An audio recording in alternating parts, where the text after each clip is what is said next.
All right, good evening, everyone. Thank you for joining a call tonight. It's always good to be with you, even in this digital format, to uh, to be together and to talk about the scriptures.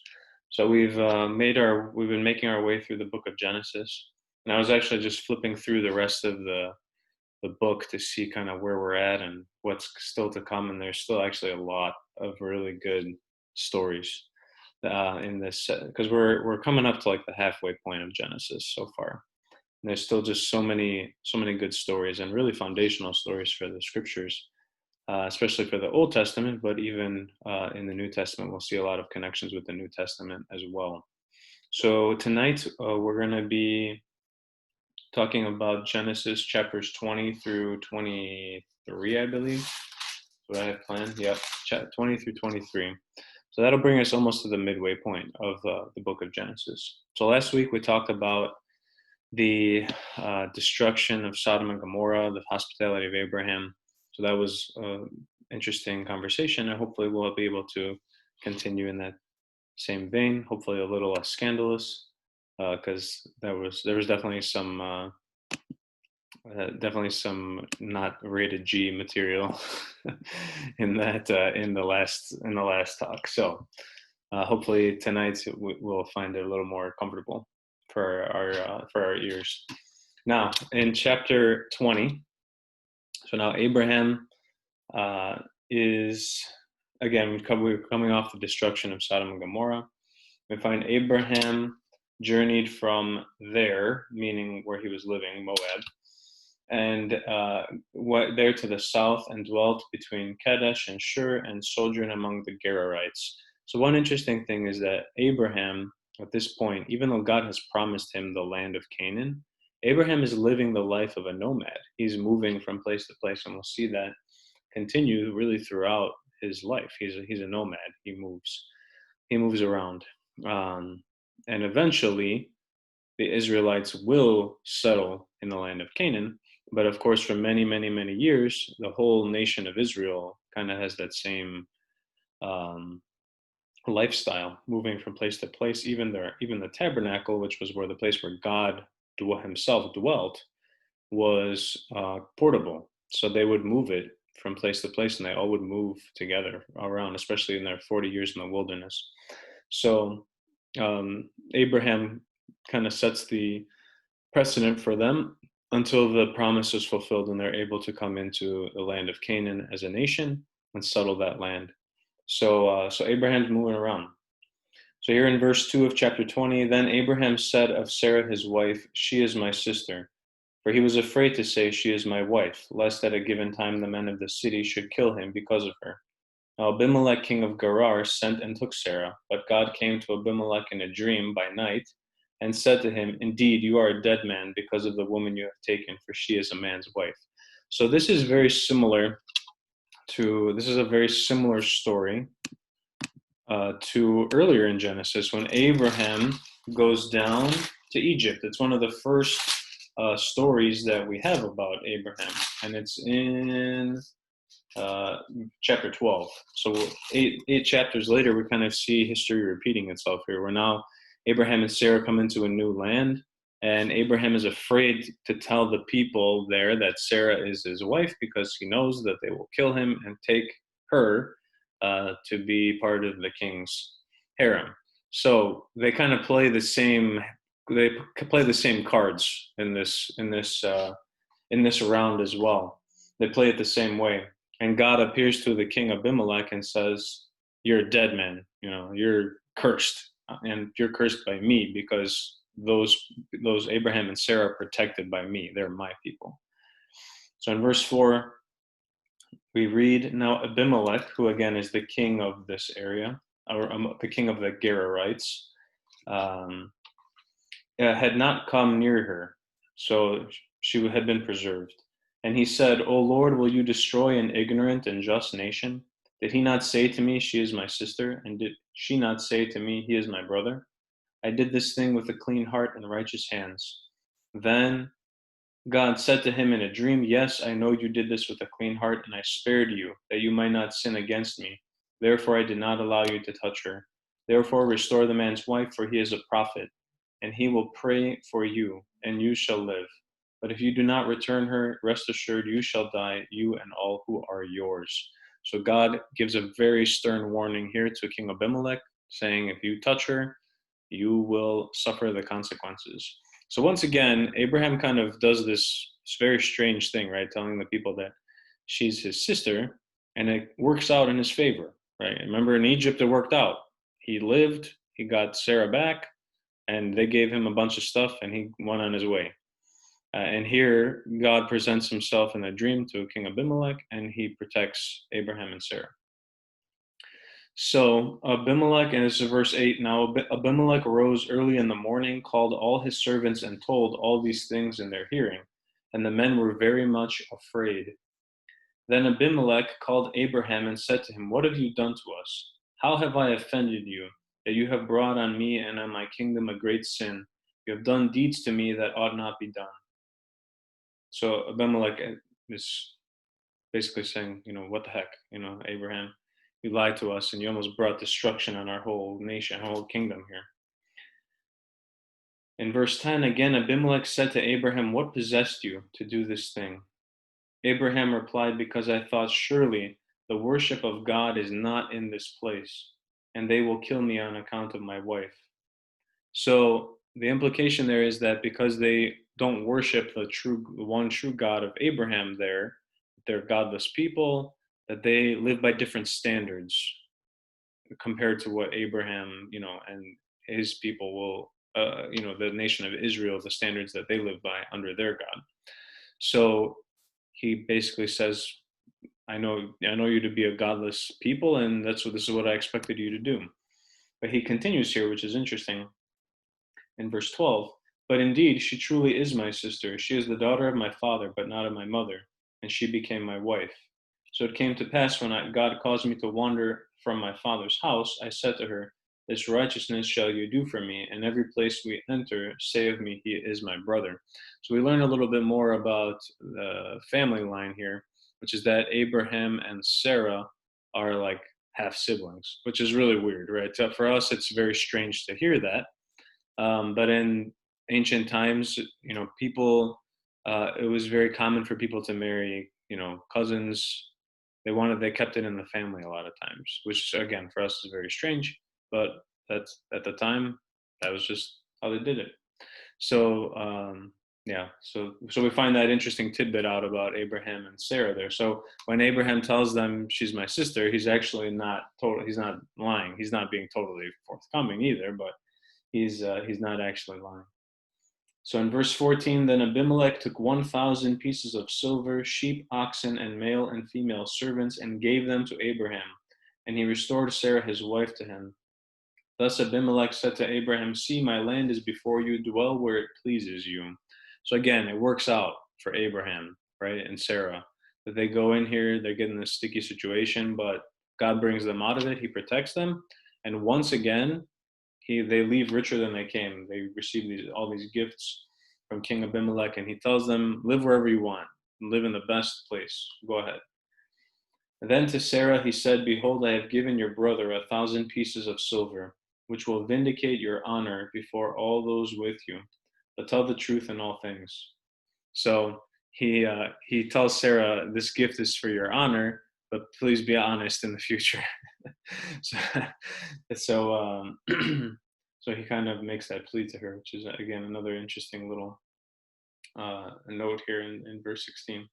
So Abraham prayed to God, and God healed Abimelech, his wife, and his female servants. Then they bore children, for the Lord closed up the wombs of the house of Abimelech because of Sarah, Abraham's wife.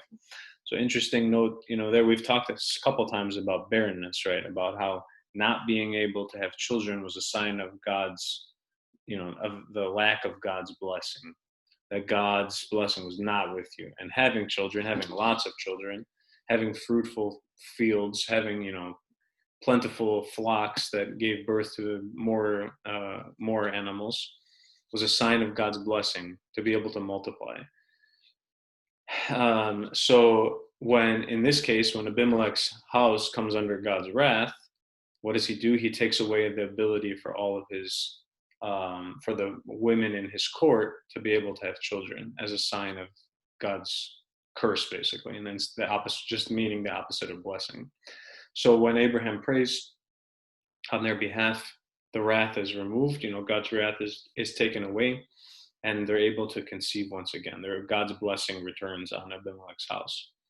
It's also interesting to note here the power of Abraham's prayer, that the prayer of a faithful person can impact, so many people, and can be such a great help and support for people who are going through a hard time. And we see that in our church, in the lives of the saints, of course, who, many of whom listen to hours and hours of people's troubles. And, the one who comes to mind is actually a saint we just recently celebrated, St. Paisios of Mount Athos, who literally would sit, even though he was a monastic, he would sit and talk with people all day long, from morning until night, just coming and telling him their sorrows. And he would pray for them, and miracles would happen for them, just kind of like what we saw here with Abraham's prayers. So we should never doubt for a second the impact that our prayers can have, even though, like I'm not a saint like St. Paisios, but if we pray with faith, if we deepen our faith and pray to God when we have difficult things come, surely He'll give us what we need to be able to get through those situations. So it's a good reminder here about the power of prayer, which obviously in our church is something that we highlight and lift up very often. So we reach the end here of chapter 20, and now we go into chapter 21, and here we kind of get to I would say the climax of the Abraham cycle.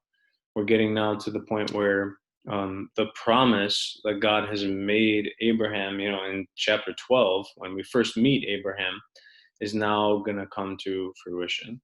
So in chapter 21, we read, "Now the Lord visited Sarah as he said, and the Lord did for Sarah as he had spoken.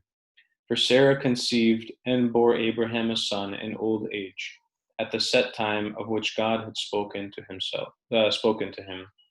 So finally, in their old age, Abraham and Sarah finally have a child. They finally have a son, the son of the promise. He has the son with Hagar, Ishmael, but then the angels come and visit him and say, no, that's not the son of the promise. That's not who we were talking about. You're going to have a son with Sarah. So now finally in their old age, it comes to fruition. So Sarah, just to give some context, Abraham, and it'll say it here at some point. Abraham is 100 years old at this point, and Sarah is also old. She's in her 90s.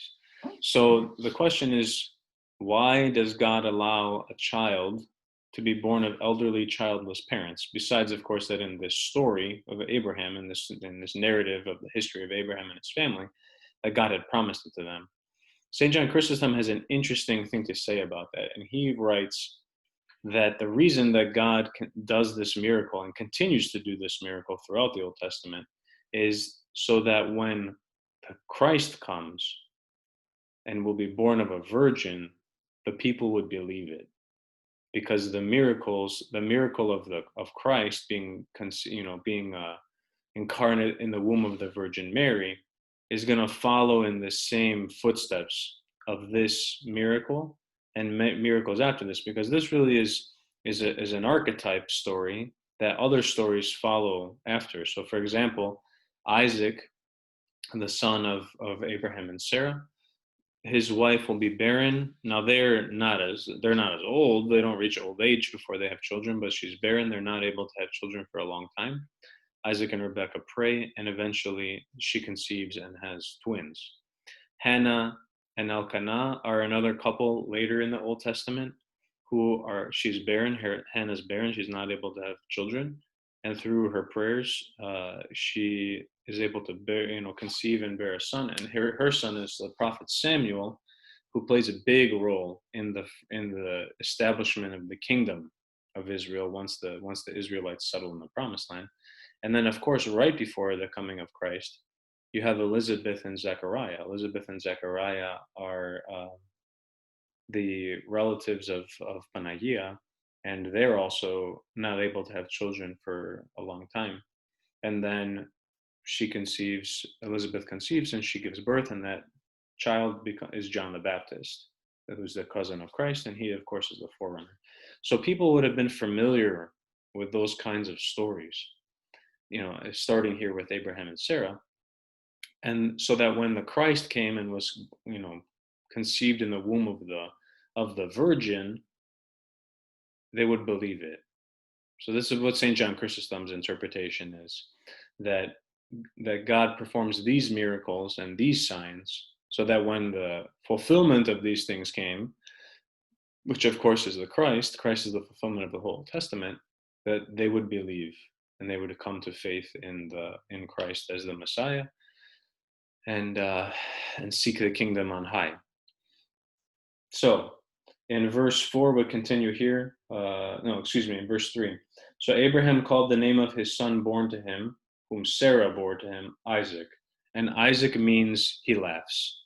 Or laughter. So Isaac is named because, of course, as we heard in the earlier chapters, when Abraham and Sarah heard independently of each other that the promise that God would give them a son, they both laughed. So now, of course, in their old age, the promise is fulfilled, their joy is fulfilled, and so they name Isaac Laughter. Then Abraham circumcised his son Isaac when he was 8 days old, as God commanded him. Remember from our last week, we talked about how this was the sign of the covenant.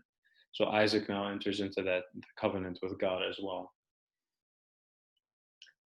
Now, in verse 5 here, we get that note on Abraham's age. Now, Abraham was 100 years old when his son Isaac was born to him. So that's pretty remarkable. That obviously with modern day science, we know that it's not impossible for a man to have children at that age, but still, that's old to be having your first child. And of course, the miracle is that Sarah, as well, in her old age, conceives and bears a son. In verse 6, and Sarah said, God has made me laugh. All who hear will laugh with me. So that's, again, what we talk about with the naming of Isaac. Now God has made her laugh in fulfilling his promise to her, and her and all the people with her will rejoice. She also said, who would have said to Abraham that Sarah would nurse children? For I have borne a child in my old age. So finally, 9 chapters later, the promise is fulfilled. The promise of heirs, an heir to be born out of Abraham and Sarah's marriage has finally come to pass. After over 20 years, Abraham and Sarah had to wait, but now the promise has been fulfilled, and God makes good on that promise. So we move forward to verse 8, and we see what happens with the other side of the family. Because remember, Abraham doesn't just have one son, he has 2 sons. So let's see what's going to happen now between Sarah and Hagar and Ishmael as we move to verse 8. In verse 8 we read, so the child grew, meaning Isaac, and was weaned. And Abraham made a great feast on the same day Isaac was weaned. Now Sarah saw the son of Hagar, the Egyptian, was born to Abraham, playing with Isaac her son. Therefore she said to Abraham, cast out this maidservant and her son, for the son of this maidservant shall not be heir with my son Isaac. Now, reading that, Sarah, it seems very harsh, that Sarah would ask Abraham to send them away, basically. In the Greek, the implication of that verse here where it says that Ishmael was playing with Isaac, the implication is more that he was mocking Isaac, that he was making fun of him, and that he was mistreating Isaac. And so Sarah would have seen this, and she would have gotten upset, of course, as the child's mother, but also because, if you remember earlier in the book, when Hagar conceives and bears Ishmael, she disrespects and shows contempt to Sarah herself, even though, of course, Sarah is her master. So this would have brought back all of those experiences as well. And so here Sarah says to Abraham, send them away, cast them out, because this son of yours is not going to be the heir. It's going to be my son that's the heir. Another interesting thought on this is that Of course, Sarah and Abraham are old. They don't know how much longer they're going to live. And Isaac is still very young. Ishmael is much older than him. So the fear also from Sarah in terms of the inheritance, which is what she references, the fear would have been that if they die and Isaac is still a child or a baby, then all Ishmael will have to do is kill Isaac, and then he'll get the inheritance rather than Isaac. But if you send them away, then there won't be any threat of foul play, even if Abraham and Sarah were to die in their old age. So it's Sarah wants to protect her son from any harm at the hands of Ishmael. She also wants to protect the peace in her marriage because this Ishmael is now making fun of and bothering Isaac, and Hagar was disrespectful and showed contempt to Sarah. So she asks Abraham to send them away. Again, for us, it may sound harsh, but it's interesting. St. John Chrysostom notes that many times in marriages, especially marriages where there's difficulties, in many cases there's a third party that is causing problems, whether that be the parents of the couple, whether it be a friend that is doesn't the spouse doesn't like, say I have a friend that doesn't like, it can create friction between us. Or if our parents are meddling in our marriage, which they don't do, thank God, it can cause friction between us. Or if there's, obviously in more extreme cases, you can have a third party who is trying to tempt one of the spouses into breaking the loyalty of the marriage vows and to have an affair. So those are like all cases that show when there's a third party that can cause problems. The key that in St. John Chrysostom talks that the emphasis is to protect the marriage. It's not to be, that even if you have to be harsh, the most important thing is to protect the stability of the marriage and the peace of the marriage, even if that means taking the third party out of the picture, even if it means moving away from our parents, even if it means not hanging out with my friend, even if it means cutting off this other person that's trying to insert themselves in the marriage life. Um, you know, the St. John Chrysostom talks about how the most important thing is to preserve the marriage. So that's what Sarah wants. She wants peace in her marriage. She doesn't want fighting, and she doesn't want Abraham to be constantly going between these two branches of his family. So in verse 11, we see Abraham's response, and the matter was very displeasing in Abraham's sight because of his son, meaning Ishmael. He loves Ishmael as well. It's not like he hates Ishmael. He loves Ishmael. Ishmael's his son. So now he has to make a decision. What's he going to do? But God said to Abraham, do not let it be displeasing in your sight because of your son and your maidservant.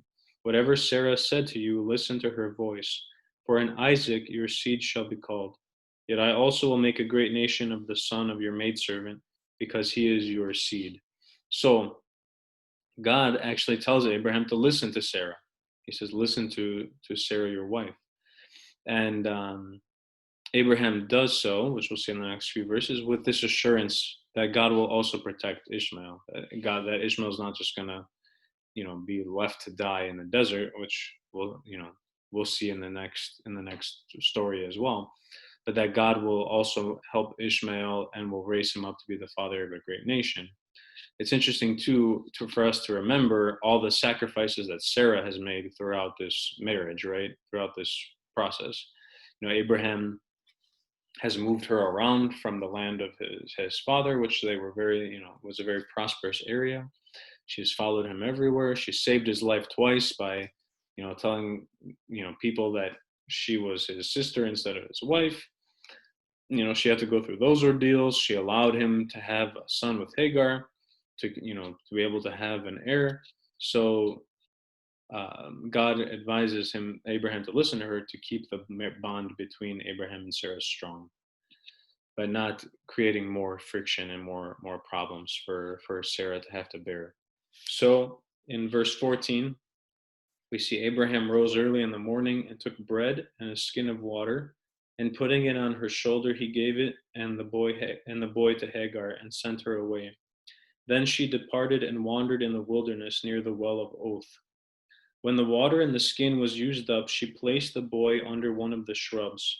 So Hagar is now wandering, and this is a desert area. It's hot, it'd be very dry. There's not a lot of water. So when the water runs out, she puts Ishmael underneath this bush. And then in verse 16, we read, Then she went and sat down across from him at a distance of about a bow shot. So she goes away and sits down. For she said to herself, Let me not see the death of the boy. So basically, she has resigned herself that they're going to die. There's no way they're going to survive this. So she sat opposite him and lifted her voice and wept. It's a very pitiable image, right? And you can imagine now Hagar, who didn't really ask for any of this, right? Like she's a maidservant, and now her and her son are cast out of the family circle. They're in the desert, basically waiting for death to come to get them, and she's weeping. And you have Ishmael underneath this bush, thirsty, probably crying. You can imagine, fearful. So very pitiable. So let's see now what is going to happen. In verse 17, God heard the voice of the lad, meaning Ishmael, from the place where he was. Then the angel of God called to Hagar out of heaven and said to her, What is the matter, Hagar? Do not fear, for God has heard the voice of the lad where he is. Rise, lift up the lad, and hold him with your hand, for I will make him a great nation. Then God opened her eyes and saw a well of water. So she went and filled the skin with water and gave the lad a drink. Thus God was with the lad, and he grew and dwelt in the desert and became an archer. He dwelt in the wilderness of Paran, and his mother took a wife for him from the land of Egypt. So God intervenes once again, as he told Abraham he would, that he would care for Ishmael, and that he would raise him up to be the father of a great nation. Here he intercedes, he encourages Hagar to continue on.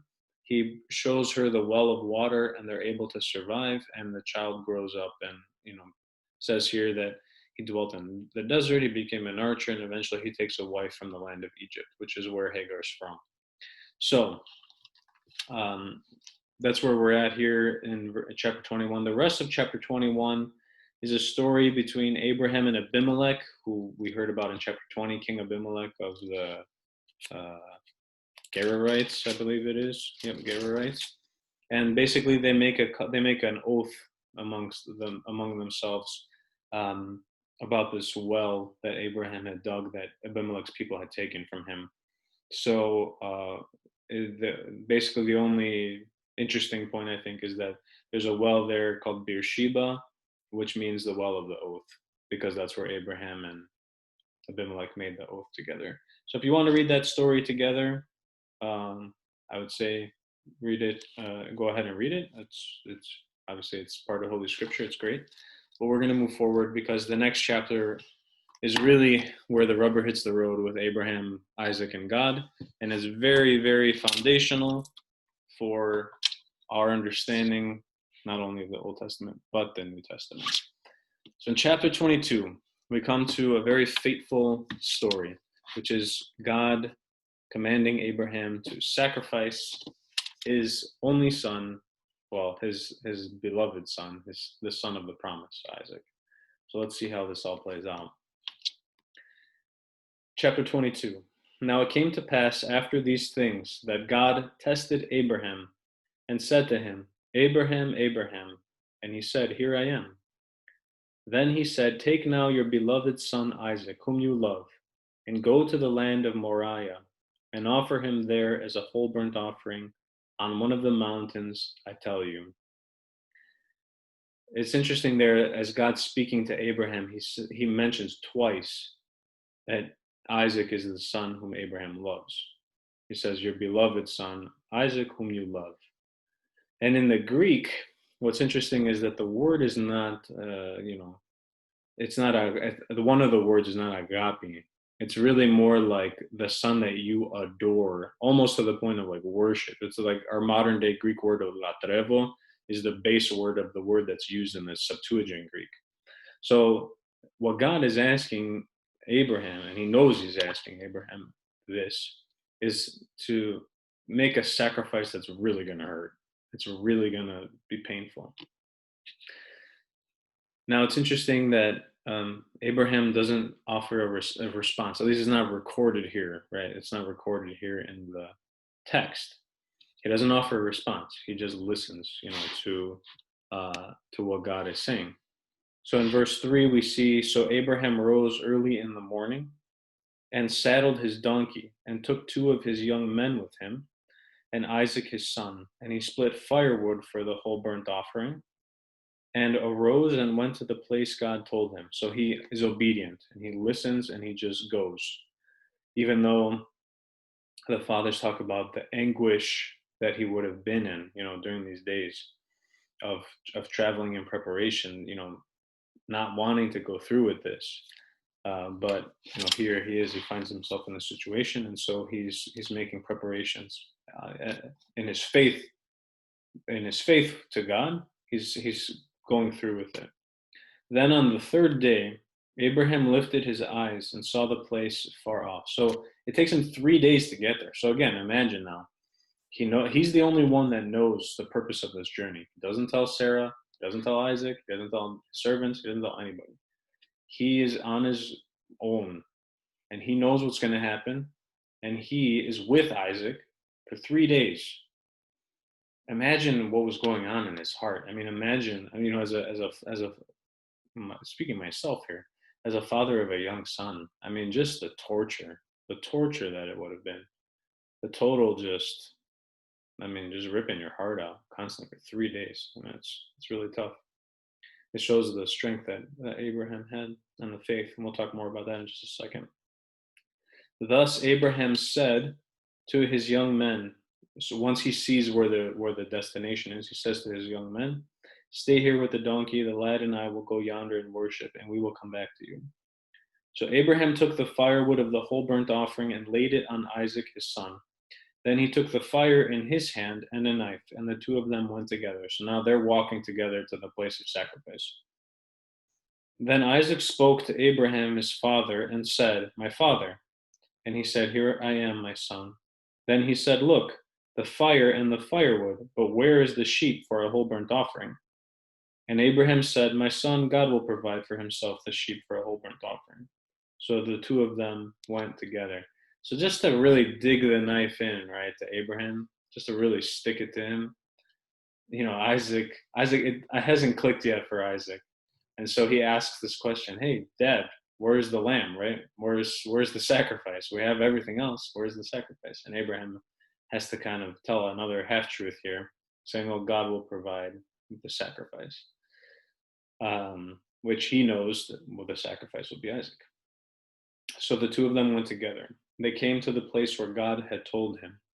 And Abraham built an altar there and placed the firewood in order. And he bound Isaac his son hand and foot and laid him on the altar upon the firewood. Then Abraham stretched out his hand and took the knife to slay his son. But the angel of the Lord called to him from heaven and said, "Abraham, Abraham." So he said, "Here I am." He then replied, "Do not lay your hand on the lad or do anything to him, for now I know you fear God, since for my sake you have not spared your beloved son." Then Abraham lifted his eyes and looked, and there behind him a ram was caught in a thicket by its horns. So he brought it for a whole burnt offering in the place of his son. Thus Abraham called the name of this place, "The Lord has appeared," as it is said to this day, "In the mountain the Lord was seen." Then the angel of the Lord called to Abraham a second time out of heaven and said, "By myself I have sworn, says the Lord, because you did this thing, and for my sake did not spare your beloved son.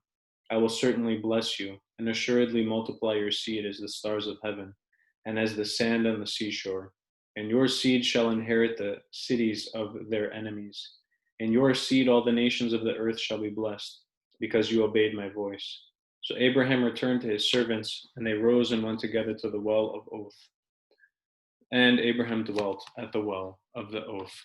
So, very dramatic, extremely dramatic. One of the most dramatic passages of the whole Old Testament. As far as I've read, it's very dramatic. Which, when we think about the Bible, dramatic is probably not the first word that comes to mind, but it really builds the tension. heart goes out to poor Isaac and Abraham and Sarah's, you can, just picture him picking up the knife to make the sacrifice, and then the angel comes at the nick of time to save the day. The question we have to ask is, why does God ask Abraham to sacrifice Isaac? Having heard the story, having,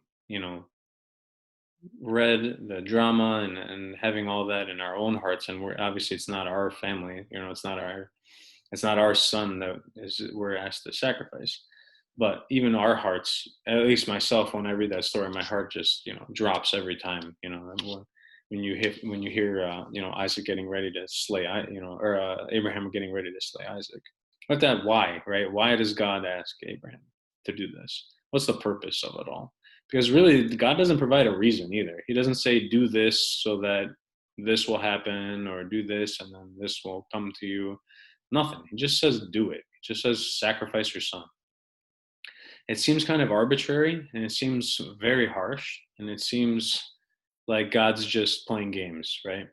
But there's a few ways we have to approach this story. So number one, in this story, God reveals for all generations that come after what the nature of perfect faith is, right? Abraham, the main characteristic of Abraham is his faith. And a perfect faith, according to this story, is one that doesn't hold anything back from God. It's one that doesn't keep anything for itself, but it offers everything to God, no matter how precious it is. Again, a few things I'll point your mind to is that Abraham doesn't respond, at least again, it's not recorded, when God tells him to do this. He just goes and starts making preparations. He shows that he trusts God enough to carry out this really serious, to sacrifice Isaac would have serious implications, on their family. We just talked about how in the last chapter he sends Hagar away to preserve their marriage life. Can you imagine what their marriage would have happened to their marriage if he had come back with Isaac's blood on his hands? But he has trust and confidence that God will make everything work out, that no matter what God tells him to do, it's going to be for the best. And so he goes forth and does it. One of the things that I often think about, is like, even the idea of a whole burnt offering. These people in ancient Israel would bring animals to be sacrificed. And most of the sacrifices, they would get part of the animal back to eat it, to be able to partake of it. But in a whole burnt offering, the whole thing is burned completely, in a sign of submission and a sign of complete obedience to God. So this is what God was going to make Isaac a whole burnt offering. That was what the directions were. In our own life, apply it now to the modern day, right? To us as Christians who, we like to think that we have faith. We like to think that we're faithful people. How many times, thinking of myself, we're so unwilling to give and sacrifice the things that are precious to us, to God. And one of the things for me is my time, right?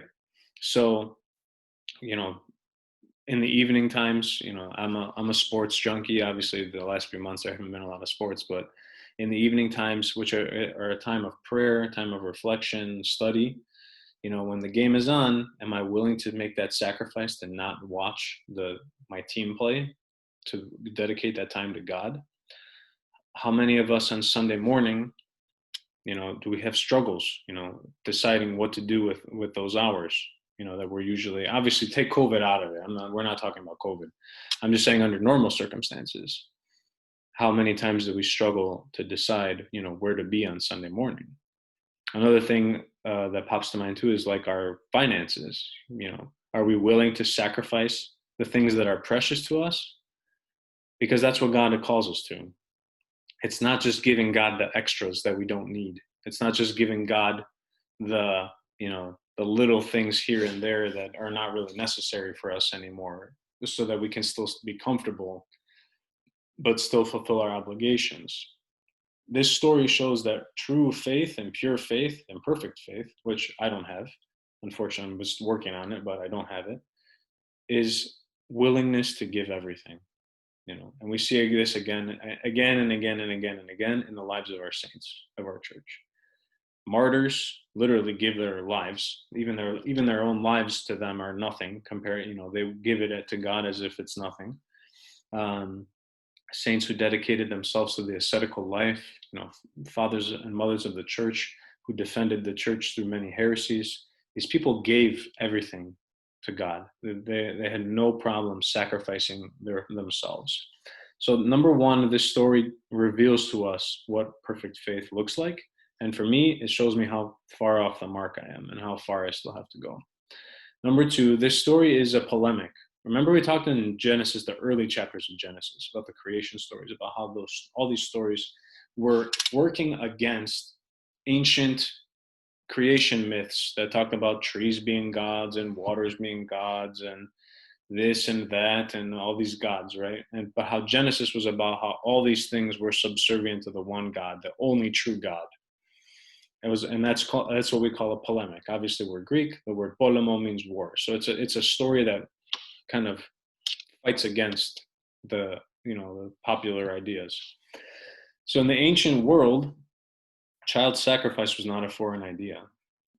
There were pagan cults that involved child sacrifice, especially your firstborn, to sacrifice to these pagan gods. In the Old Testament, even when you get into the chapters of First and Second Samuel, which might be the First and Second kingdoms, the wicked kings of Israel, the really bad ones, it says God, it'll say that, and they made their children go through the fire, which meant that they were sacrificed. It's like that was like the sign of true wickedness. But these things happen. People sacrifice their children. So here we see clearly that God does not validate that action. He does not make Abraham go through with it, right? He does not want child sacrifices. For him, the blessing comes through the child, right? Isaac is the child of the promise, and through him, the promise will flourish and blossom. So in this story, we see that the God of Israel doesn't want anything to do with child sacrifice. He commands Abraham to sacrifice Isaac, but then he does not make him go through it, which of course would be a polemic, would counteract the stories of the ancient myths of the gods who would call people to sacrifice their children and would make them go through with it. So that's number two. The third one, and most important, is that this story is a prefiguration of Christ. When we read this story of Abraham and Isaac going up to the mountain, right, we have to see in it the first images of Christ on the cross. Because in that story, in the New Testament, God will send his son, his only begotten son. Just like Abraham has his son of the promise, God will take his son, the word of God, to be offered as a victim on the cross, to be offered as a sacrifice. In the case of God's son, though, he will not be spared. There's no ram. There's no ram in the thicket. There's no voice of the angel to save the day. But the whole world will still be blessed through this sacrifice of the Son, Jesus Christ. Just as Abraham's whole family was blessed through the offering of Isaac, even though Isaac was spared. In a way, we talked about how the story of Abraham and Sarah having Isaac in an old age prepares the people to hear about the virgin birth of Christ.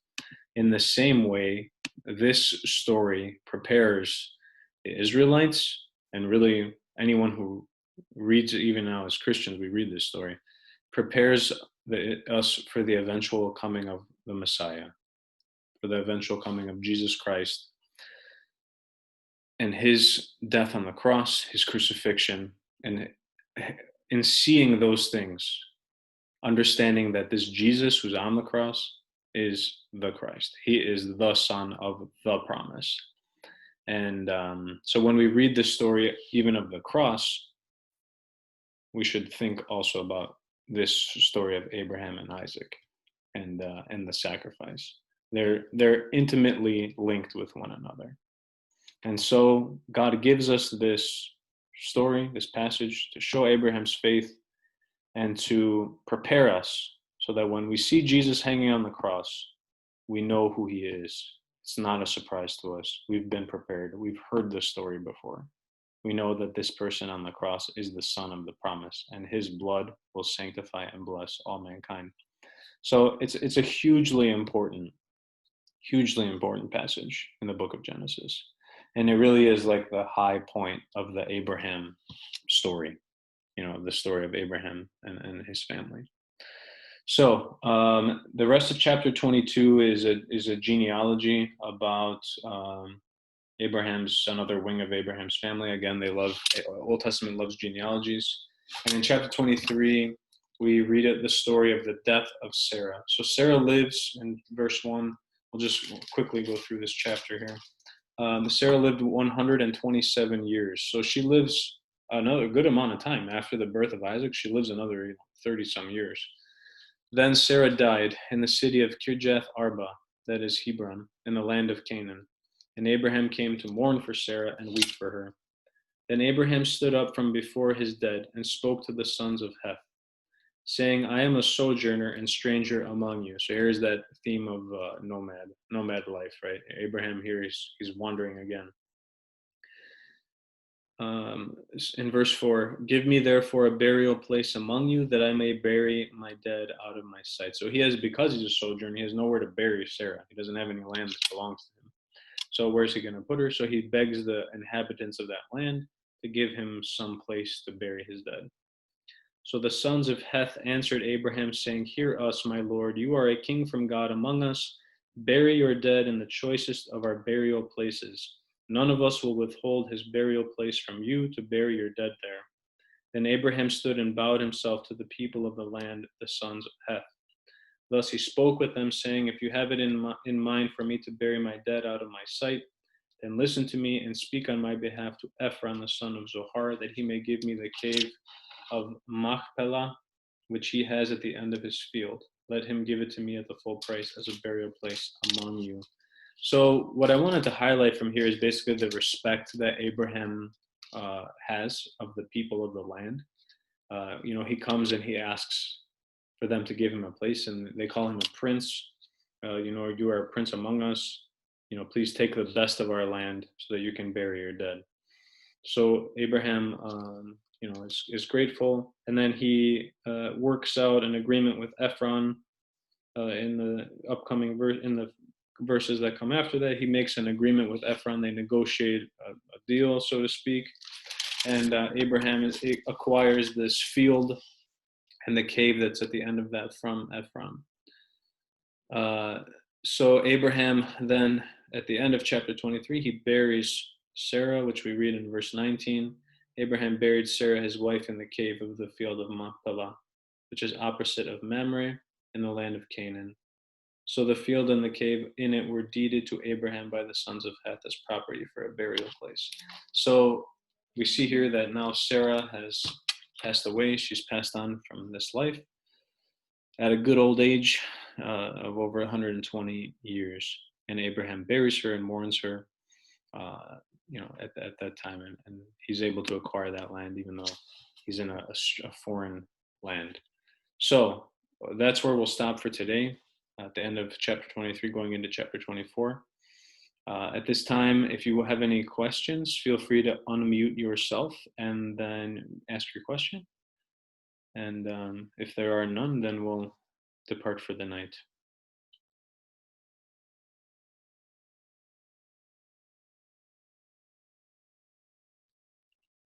Going once, going twice. All right. Thank you all for attending once again.